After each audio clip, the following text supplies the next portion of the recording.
ఈరోజు bulletin start చేయబోయే ముందుగా ఒక్కసారి ఈరోజు మనం గద్దర్ గారిని స్మరించుకోవాలి ఖచ్చితంగా. ఈరోజు గద్దర్ గారి వర్ధంతి.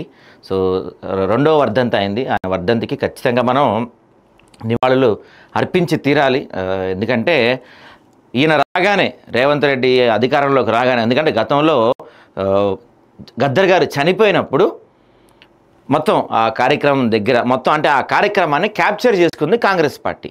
మేము ఆయన అంతిమ సంస్కారాలు నిర్వహించాం, దగ్గరుండి ఆయన గౌరవప్రదంగా చేశాం.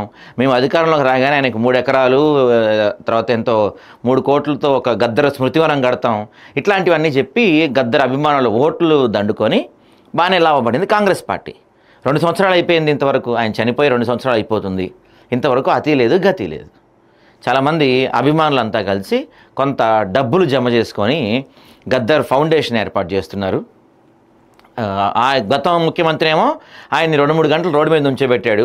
ఈ ముఖ్యమంత్రి ఏమో ఆయన స్మృతివనం కోసం 2 సంవత్సరాల నుంచి వెయిట్ చేస్తున్నాడు. మిగతా రెండుకి డబ్బులు ఉంటాయి, ఇలాంటి మాటికి మాత్రం ఉండవు. సరే, రాజకీయాలు పక్కన పెడితే మనం మాత్రం గద్దర్ గారిని ఖచ్చితంగా స్మరించుకొని తీరాలి. ఎందుకంటే ఎవరు ఎన్ని చెప్పినా, ఏం జరిగినా, ఏమైనా నాటి తెలంగాణ నుంచి ఏంటి అంటే ఆంధ్రప్రదేశ్తో కలిసి ఉన్నప్పుడు తెలంగాణ నుంచి మొట్టమొదటి తెలంగాణ సాయుధ తెలంగాణ ఉద్యమం దగ్గర నుంచి తెలంగాణ కోసం కానీ ప్రజల కోసం కానీ ఆయన గజ్జెగట్టి పాట పాడిన సందర్భాలు ఈ రోజుకి మర్చిపోలేం. మలిదశ తెలంగాణ ఉద్యమంలో పౌరు తెలంగాణ మా తల్లి తెలంగాణ మా లాంటి పాటలతో ఒక ఊపు ఊపారు గద్దర్ గారు. ఖచ్చితంగా ఆయన గురించి, ఆయన లేకుండా తెలంగాణ చరిత్ర లేదు.